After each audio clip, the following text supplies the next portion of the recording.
Ada beberapa ayat di sini akan disebutkan berhubungan dengan masalah akan ada namanya hari pembalasan.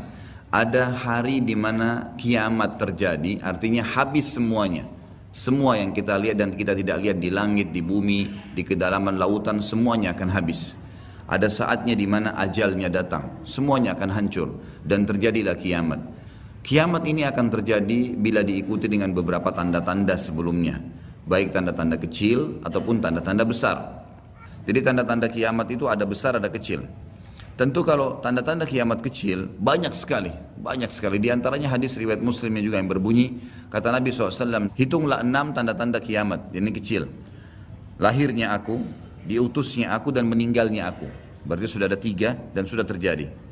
Kemudian akan tersebarnya ya, penyakit taun. Dan ini sudah terjadi zaman Umar radhiyallahu anhu.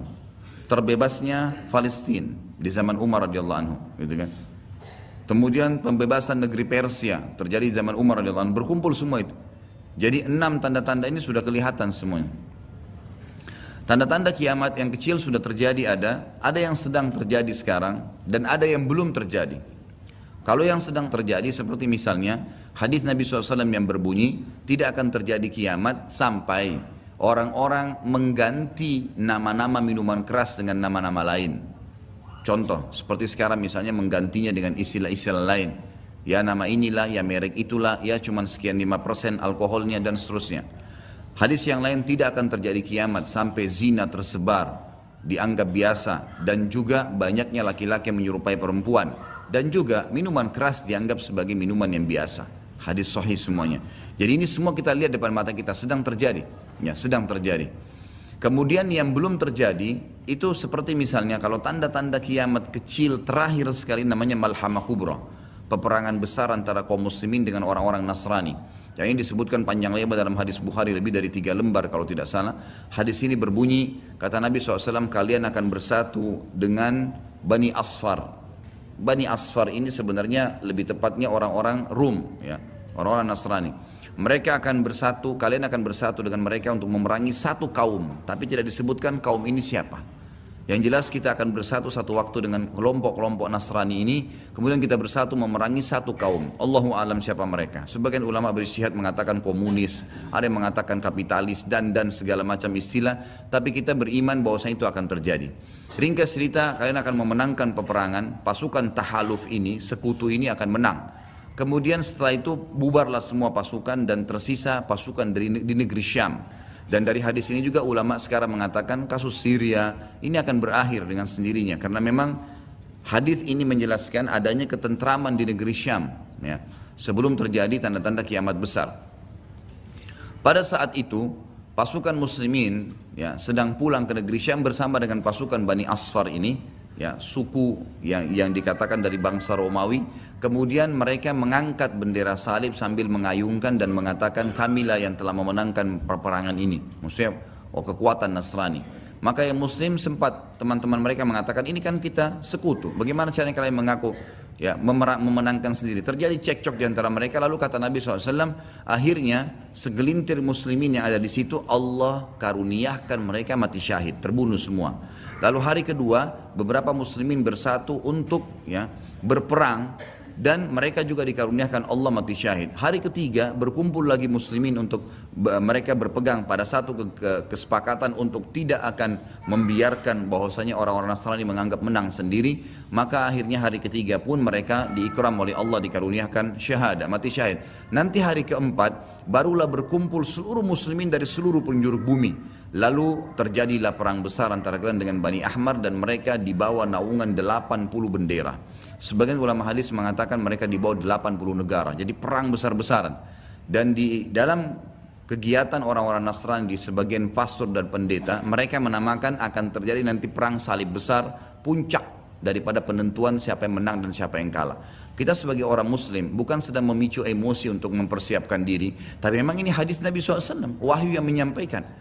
Kita akan berperang melawan mereka. Dan ini perang besar-besaran seluruh dunia akan terjadi. Maka kalian pun akan berperang tapi tidak disebutkan waktunya berapa lama. Sampai pasukan kalian menembus wilayah Rum. Dan kalian berhasil menjebolkan temboknya dengan takbir dan tasbih. Berzikir. Dan tembok ini sebagian ulama mengatakan adalah Vatikan, karena memang satu-satunya markas orang-orang Nasrani yang menggunakan pintu gerbang. Kalau dibuka dianggap ada sebuah keputusan penting, kalau ditutup berarti sudah segala macam ya yang mereka kultuskan sekarang. Temboknya itu akan rubuh dengan takbirnya muslimin. Sebagian ulama hadis mengatakan karena banyaknya jumlah pasukan sampai akhirnya suara mereka begitu bergemuruh dan akhirnya meruntuhkan tembok itu. Allahu a'lam, itu makna hadis. Kemudian pada saat itulah syaitan, iblis menjelma jadi manusia lalu teriak di tengah-tengah pasukan muslimin berkata, wahai muslimin, Dajjal sudah keluar di tengah-tengah kalian. Dajjal sudah keluar di tengah-tengah kalian. Maka teriakan ini membuat pasukan muslimin, mereka tahu benar pada saat itu hadis Nabi SAW yang berbunyi, diriwayatkan Imam Bukhari Muslim, kalau kalian dengarkan Dajjal keluar di satu lokasi, maka selamatkanlah diri kalian walaupun ke gunung-gunung. Gitu kan. Janganlah seseorang dari kalian berkata imannya kuat lalu dia sengaja menemui Dajjal, akhirnya dia menjadi pengikutnya.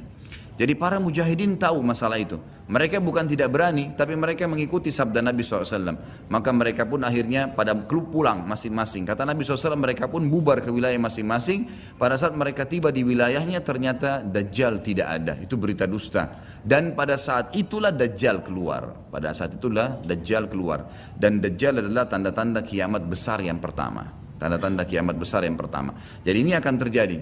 Ini sekaligus saya menitik beratkan, ya, tidak bolehnya sembarangan orang ngomong. Sekarang soalnya ada beberapa orang, semoga Allah berikan hidayah, menentukan tahun ya akan terjadi kiamat. Bagaimana caranya menentukan tahun? Ini tanda-tanda depan mata kita masih ada yang belum terjadi. Dan ini peperangan besar seluruh dunia, ini nggak main-main, ini bukan perang 1-2 hari. Ini peperangan yang besar sekali, gitu kan? Jadi Allahu a'lam kita masih menemukan atau tidak. Tapi yang jelas menurut tanda-tanda sekarang, kita masih ada di fase-fase tanda-tanda kiamat kecil yang sedang terjadi. Tapi kita menyampaikannya, gitu kan? Yang jelas ini sesuatu yang masih Allahu a'lam. Berapa lama? Bukankah banyak orang menebak-nebak tahun 2000 sekian akan kiamat, 2000 sekian akan kiamat. Ini semua dari mana? Kita punya kiai dan guru kita Nabi Muhammad SAW menyampaikan kepada kita tanda-tandanya ada. Sebelum terjadi tanda-tanda itu tidak akan terjadi kiamat. Kemudian kita akan masuk menjelaskan teman-teman sekalian tanda-tanda kiamat besar. Yang pertama adalah keluarnya Dajjal sebagai fitnah bagi kaum muslimin. Makanya kita dalam tahiyat membaca wa'udzubika min fitnatil masiihid dajjal, dan jauhkanlah kami dari fitnahnya Masih Dajjal. Yang kedua adalah sementara Dajjal membuat kerusakan di muka bumi, maka akan keluar Mahdi. Yang kata Nabi SAW akan keluar seseorang yang sama namaku, Muhammad bin Abdullah, dan dari keturunanku, dari kota Madinah. Jadi kan sebagian ulama hadis mengatakan ini kemungkinan dari turunan Hasan.